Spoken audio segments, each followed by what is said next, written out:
ফ্যাসিবাদ বিরোধী ৩ প্রধান রাজনৈতিক দল একমত হয়েছে জুলাই ঘোষণা নিয়ে। অনেকদিন পর এই কাজটা হয়েছে। আমরা বারবার কয়ে আসতেছিলাম যে যারা ম্যাটার করে বাংলাদেশের রাজনীতিতে তাদের নিয়ে বসেন, এদের নিয়ে বসলে নেগোসিয়েশন সহজ হবে। অল্প দল নিয়ে বসলে তা না, আল ইরিয়া 60টা দল নিয়ে বসতেছিল যাদের কোনো স্টেক নাই আগামীর বাংলাদেশে, তারাও এসে বসতেছিল। বিষয়টা নিয়ে সালাউদ্দিন সাহেব একটা চমৎকার বক্তব্য দিচ্ছে, খুবই গোছানো বক্তব্য, আমার খুবই পছন্দ হয়েছে।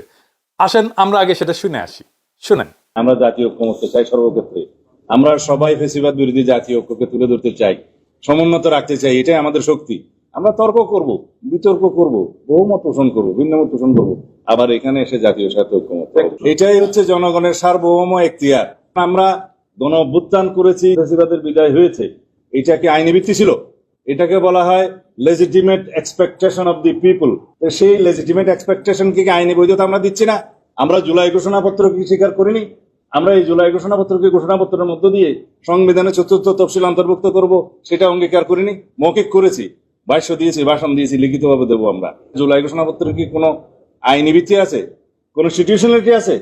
তার ঊর্ধ্বে এটা, যেহেতু জনগণের অভিপ্রায়, সবাই মিলে আমরা প্রতিজ্ঞা করছি এই জুলাই ঘোষণাপত্র যে ছাত্র গণ অভ্যুত্থান হয়েছে, এই ঘোষণাপত্রের সাংবিধানিক এবং রাষ্ট্রীয় স্বীকৃতি আমরা দেবো। কোথায় দেবো বলেছি? ৪র্থ তফসিলে সেটা আমরা বর্ণিত করব, যেহেতু এটার একটা লিগ্যালিটি থাকতে হবে।